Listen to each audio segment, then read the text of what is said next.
नमस्कार। Sports scan के आज के संस्करण में आप सबका बहुत बहुत स्वागत। खेल जगत की तमाम खबरों का लेखा जोखा लेकर मैं हूं नवीन, इस समय मौजूद स्टूडियो में, और इन खबरों पर चर्चा करने के लिए आज हमारे साथ होंगे सौमित्र, खेल विशेषज्ञ। सौमित्र, स्वागत है आपका। नमस्कार, गुड इवनिंग। नजर अब तक की खास खबरों पर। मैड्रिड ओपन टेनिस टूर्नामेंट में ऑस्ट्रेलिया की एशले बार्टी सेमीफाइनल में, राफेल नाडाल तीसरे दौर में पहुंचे। तीरंदाजी में स्विट्जरलैंड ने विश्व कप के दूसरे चरण में भाग लेने के लिए भारतीय तीरंदाजों को वीजा देने से इनकार किया। भारतीय भारोत्तोलक जेरेमी लालरिनुंगा ओलंपिक में कोटा सुरक्षित करने के लिए जूनियर विश्व चैंपियनशिप 2021 में भाग लेंगे। और फुटबॉल में चैंपियंस लीग फुटबॉल टूर्नामेंट के फाइनल में चेल्सी का मुकाबला मैनचेस्टर सिटी से।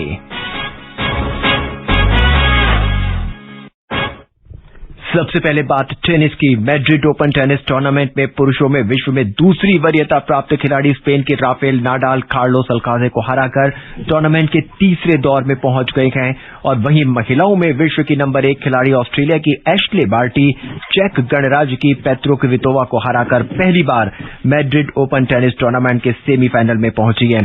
सौमित्र, पर इस खबर पर हम चर्चा करेंगे, लेकिन सबसे पहले सुन लेते हैं सिद्धार्थ की ये रिपोर्ट। कल क्या हुआ इन मैचों में?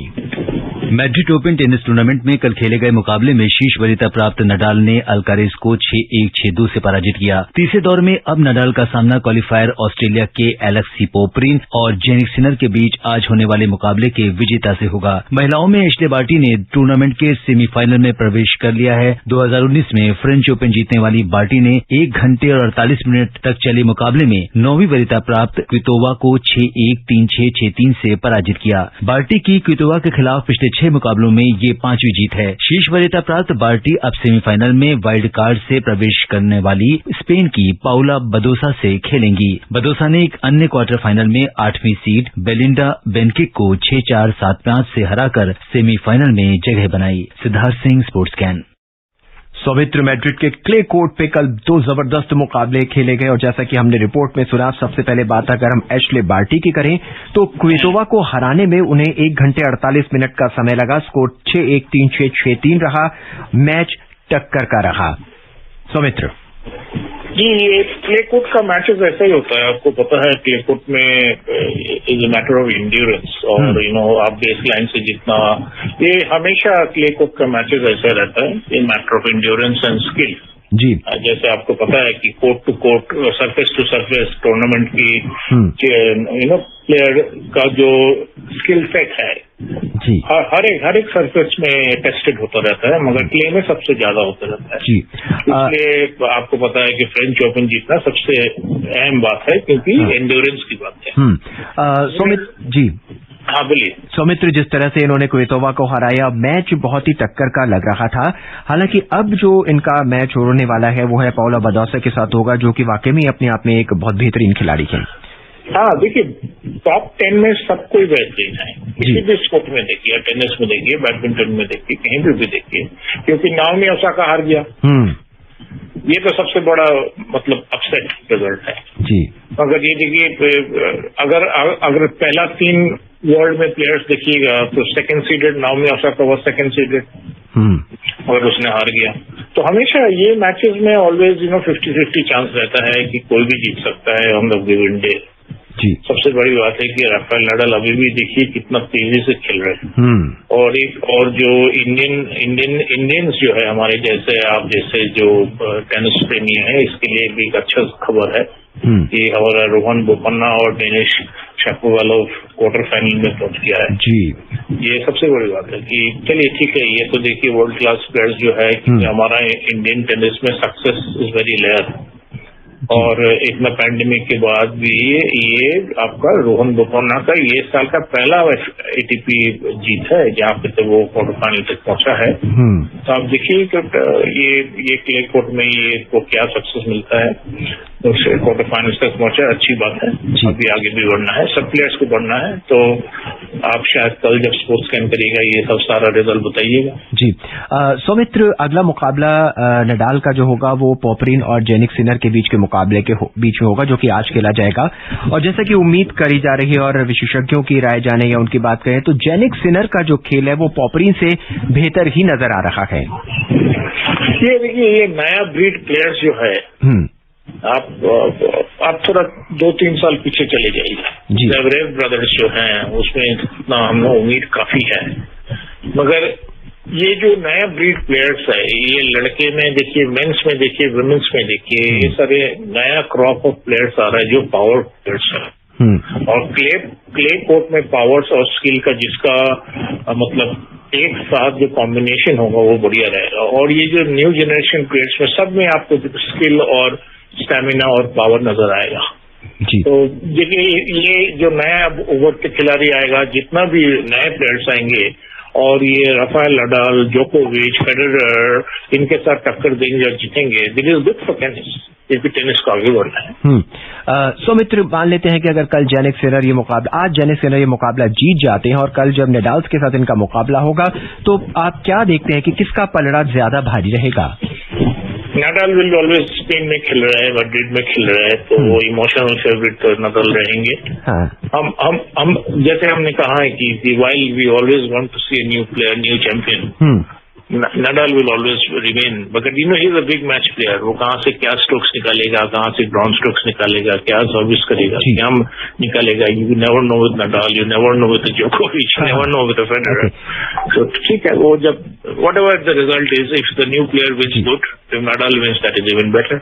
पर जनरली देखा गया है क्ले कोर्ट के अंदर both the players plays on the base line, वही बेस लाइन का ही गेम होता है इनका। ये तो प्ले का नियम ही है जी, बेस लाइन पकड़ के खेलो, और अनलाइक ग्रास यहाँ पे आप नेट के तरफ रश करते हो, एंगल्स नीचे करते हो, ये is a completely just what I said कि दैट क्ले कोर्ट में हमेशा is a matter of endurance, और क्ले कोर्ट से और बेस लाइन से कौन पकड़ के खेल सकता है। एंड इन दिस रिगार्ड आपको पता है कि फ्रेंच ओपन का अगर आप रिकॉर्ड्स देखे, वाई इज नडाल को हम किंग ऑफ क्ले क्यों कहते हैं जी, तो वही शायद आप देखिएगा कि स्पेनिश प्लेयर्स आप देखिए by nature they are very strong on clay, क्योंकि सारा जो नडाल है, उनके जो कार्लोस मोया है, जो उनका वुमेन प्लेयर देखिए अरांसा सैंचेज जो है, they are all super top players in clay, that's because of the endurance और बेसलाइन पकड़कर खेलने का उन लोग एकदम चैंपियंस है। टेनिस के बाद अब बात भारोत्तोलन की। भारतीय भारोत्तोलक जेरेमी लालरिनुंगा 67 किलोग्राम वर्ग में टोक्यो ओलंपिक में कोटा सुरक्षित करने के लिए अपनी अंतिम कोशिश के तहत 2021 जूनियर विश्व चैंपियनशिप में भाग लेंगे। इस प्रतियोगिता का आयोजन उज्बेकिस्तान में इस महीने की 21 से 31 मई के बीच होना है। सुनते हैं विशाल की रिपोर्ट। टोक्यो में भारोत्तोलन की योग्यता विश्व रैंकिंग पर आधारित है और लालरिनुंगा को उनके भार वर्ग में 26वें स्थान पर रखा गया है। ओलंपिक खेलों में कोटा हासिल करने के लिए उन्हें दक्षिण कोरिया के म्योंग मो खान से बेहतर प्रदर्शन करने की जरूरत है। म्योंग मो खान को 20वें स्थान पर रखा गया है। 18 वर्षीय लालरिनुंगा चोटिल हैं, लेकिन बावजूद इसके युवा वेटलिफ्टर अपने व्यक्तिगत सर्वश्रेष्ठ प्रदर्शन 306 किलोग्राम, जिसमें स्नैच में 140 किलोग्राम और क्लीन एंड जर्क में 166 किलोग्राम उनका सर्वश्रेष्ठ प्रदर्शन है, उसको बेहतर करने की तैयारी में जुटे हैं। 2018 में भारत के पहले युवा ओलंपिक स्वर्ण पदक विजेता बनने वाले मिजोरम के इस भारोत्तोलक को ताशकंद टूर्नामेंट में कम से कम 310 किलोग्राम वजन उठाने की जरूरत है। लालरिनुंगा के लिए एक और बड़ी बाधा उनके घुटने की चोट है, जो पिछले महीने ताशकंद में एशियाई चैंपियनशिप के दौरान लगी थी। चोट के कारण लालरिनुंगा का प्रदर्शन प्रभावित हुआ और वे 8वें स्थान पर रहे। विशाल शर्मा, स्पोर्ट्स कैन। सौमित्र, जिस तरह से तैयारियां की जा रही हैं ओलंपिक टूर्नामेंट पे भाग लेने की, हालांकि अभी भी ओलंपिक पे प्रश्न चिन्ह लगा हुआ है, लेकिन खिलाड़ियों की अगर बात करें तो वो अपनी तमाम कोशिशें कर रहे हैं। और अगर भारतीय खिलाड़ी, जैसा कि हमने रिपोर्ट में सुना, जेरेमी की बात करें तो घुटने की चोट के बावजूद भी वो इस प्रतियोगिता में हिस्सा ले रहे हैं और उम्मीद है कि शायद वो कोटा हासिल कर लेंगे। सौमित्र जी, हम हमेशा चाहेंगे कि देखिए जेरेमी 2021 का जूनियर वर्ल्ड लिफ्टिंग चैंपियंस ये जो इवेंट है, ये गोल्ड लेवल रैंकिंग टूर्नामेंट है जी, मगर चैलेंजेस उतना ही ज्यादा है। जैसे आपने रिपोर्ट में कहा है, उनको कम से कम 310 किलो उठाना है जी, और उनका पर्सनल बेस्ट है 306, जिसमें जब वो कतार 2019 में किया था। ये पावर स्पोर्ट्स पे जो है, जो गैप्स है और इंजरीज है, ये can make a difference between life and death, क्योंकि इनके लिए लाइफ एंड डेथ मतलब ये मैं बोलना चाहता हूँ कि क्वालिफिकेशन एंड नॉन क्वालिफिकेशन। ये आप जेरेमी के लिए लास्ट इवेंट रहेगा, इसलिए वो पूरे दम से वो आप NIH पटियाला में ट्रेनिंग कर रहे हैं।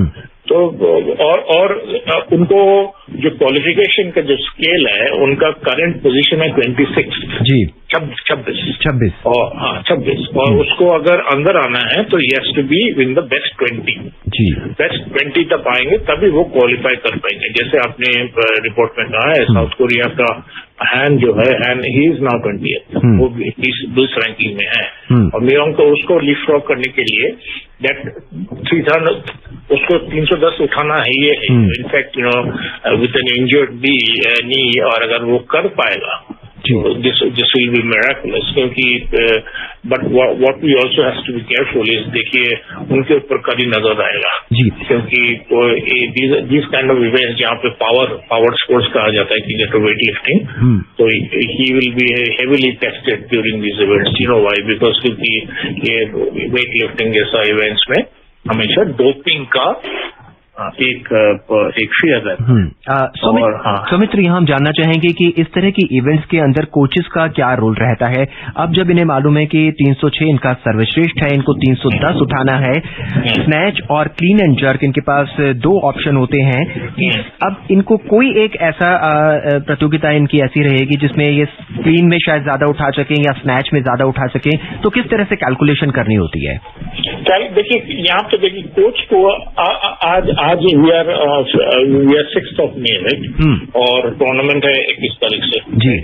तो ये 3 वीक्स में या 2 वीक्स है, तो थोड़ा मोर देन 2 वीक्स उसको टैशकेंट में कम से कम 1 वीक पहले जाना पड़ेगा, क्योंकि अगर उसको क्वारंटाइन रूल्स टैशकेंट में हो रहा है, उज़्बेकिस्तान का जरूर क्वारंटाइन रूल्स होगी, उसमें कम से कम 7 दिन पहले yes to be there. You know what Naveen, ये सारे टूर्नामेंट में now coach can not teach you anything. आप क्या सिखाएंगे? आपको कोई स्किल्स नहीं सिखा सकते।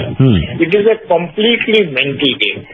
Weightlifting is a completely mental game. The difference between 3006 and 3010 is maybe 4 kilos. मगर आपका माइंड सेट इतना प्रिपरेशन वो 4 times इतना भी मजबूत करना पड़ेगा। ये टोटली माइंड है, because he is already in the mind to do something well, because despite the injury he is going.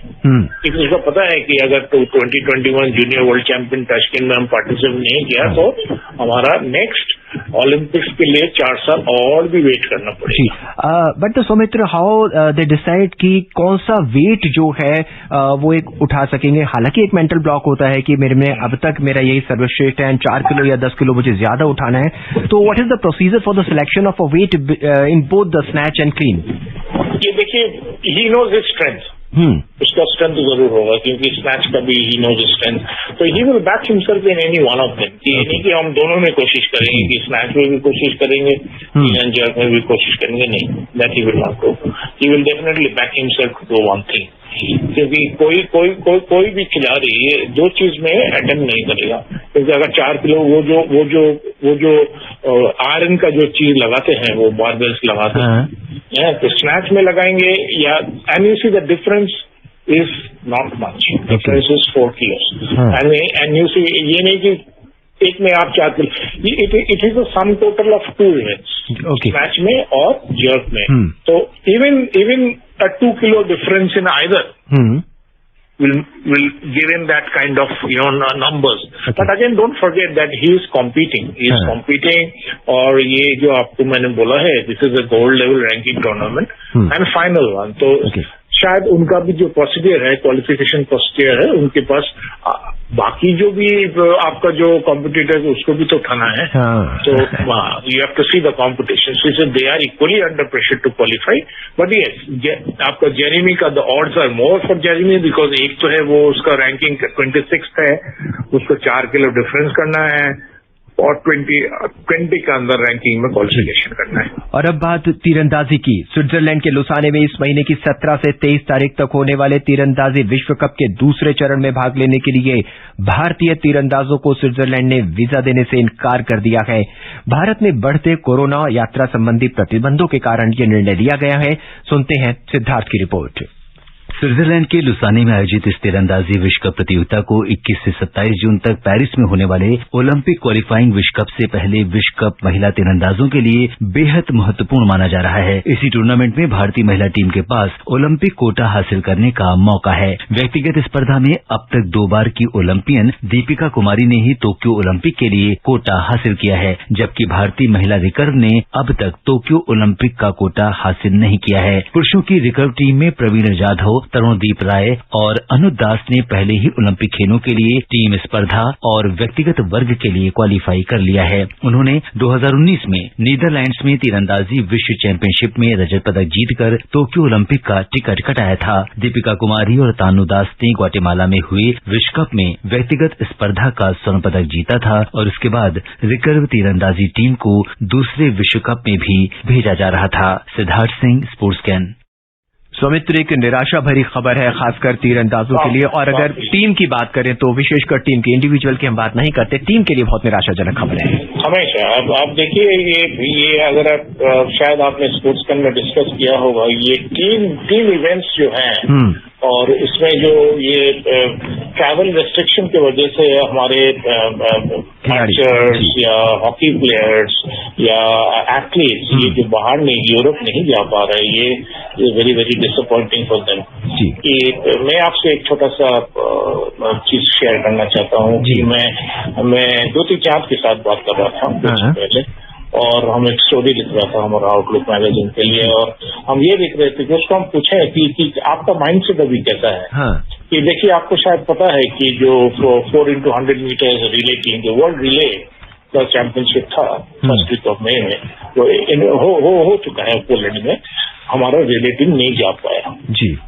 और हमारा रिले टीम को क्वालिफाई करने का सबसे अच्छा मौका पोलैंड था। शायद वो अल्टीमेटली क्वालिफाई कर जाएंगे रैंकिंग्स के ऊपर, मगर ये देखिए the disappointment of not participating in an event, इससे ज्यादा कुछ नहीं हो सकता। इससे ज्यादा क्या हो, फ्रस्ट्रेशन क्या हो सकता है जी। सौमित्र जी, कमिंग बैक टू दूती बोला कि 2016 में हम जब रियो के लिए प्रिपेयर कर रहे थे और 2020 में और 2021 में हम जब टोक्यो लिए प्रिपेयर कर रहे, जमीन आसमान का फर्क है। और उसने एक चीज बोला है, हमारा मूड नहीं बन रहा है। अगर मूड नहीं बन रहा है, मतलब एथलीट्स का अगर नहीं मूड बन रहा है, तो आप सोच सकते हैं कि हॉकी प्लेयर्स का कैसा मूड है, बैडमिंटन प्लेयर्स का क्या मूड है और तीरंदाजी का क्या मूड है। खास करके अंकिता भकत और कोमलिका बाली जी, ये हमारे इंडियन टीम में 2 आर्चर्स थे जी, और इनको बहुत चांसेस थे कि वो क्वालिफाई कर जाएगा ये स्विट्जरलैंड लोसान वाला मीट से। मगर फिर भी इतना निराश होने का कोई जरूरत नहीं है, क्योंकि पेरिस में जून में भी हमारा फाइनल क्वालिफाई किया। और अब बात फुटबॉल की। English Premier League club Chelsea ने सेमीफाइनल के दूसरे चरण में 13 बार की विजेता स्पेनिश क्लब रियल मैड्रिड को 2-0 से हराकर चैंपियंस लीग के फाइनल में प्रवेश कर लिया है। यहां अब उसका सामना मैनचेस्टर सिटी से होगा। सुनते हैं विशाल की report. English Premier League club Chelsea ने दोनों हाफ में किए गए एक गोल की मदद से सेमीफाइनल के दूसरे लेग में 13 बार की विजेता स्पेनिश क्लब रियल मैड्रिड को 2-0 से हराकर चैंपियंस लीग के फाइनल में जगह बना ली है। अब उसका सामना मैनचेस्टर सिटी से होगा। कल खेले गए मुकाबले में चेल्सी के लिए टिमो वेर्नर ने 28वें और मेसन माउंट ने 85वें मिनट में गोल किए। दोनों पिछले सप्ताह पहले लेग में 1-1 से ड्रॉ खेले थे। चेल्सी की टीम 9 साल पहले खिताब जीतने के बाद से पहली और कुल तीसरी बार इस लीग के फाइनल में पहुंची है। चैंपियंस लीग का फाइनल 29 मई को इस्तांबुल में खेला जाएगा। फाइनल में एक बार फिर से 2008 में फाइनल खेलने वाली दोनों टीमें होंगी। चेल्सी को इससे पहले 2008 में मॉस्को में मैनचेस्टर यूनाइटेड से हार का सामना करना पड़ा था। और अब बात बैडमिंटन की। भारतीय badminton team Malaysia open tennis tournament में भाग नहीं लेगी। ये टूर्नामेंट इस महीने की 25 से 30 तारीख के बीच होना है। मलेशिया सरकार द्वारा भारत से आने वाले यात्रियों पर प्रतिबंध के कारण ये निर्णय लिया गया। सौमित्र, अब वक्त बिल्कुल इजाजत नहीं दे रहा। इस कार्यक्रम में हम और चर्चा करें। तमाम खबरों पर हमारे साथ चर्चा करने के लिए आपका बहुत बहुत धन्यवाद। शुक्रिया। नजर एक बार फिर अब तक की खास खबरों पर। मैड्रिड ओपन टेनिस टूर्नामेंट में ऑस्ट्रेलिया की एशले बार्टी सेमीफाइनल में, राफेल नाडाल तीसरे दौर में पहुंचे। तीरंदाजी में स्विट्जरलैंड ने विश्व कप के दूसरे चरण में भाग लेने के लिए भारतीय तीरंदाजों को वीजा देने से इनकार किया। भारतीय भारोत्तोलक जेरेमी लालरिनुंगा ओलंपिक में कोटा सुरक्षित करने के लिए जूनियर विश्व चैंपियनशिप 2021 में भाग लेंगे। आज के इस अंक में बस इतना ही। मुझे यानी नवीन को दे इजाजत। नमस्कार।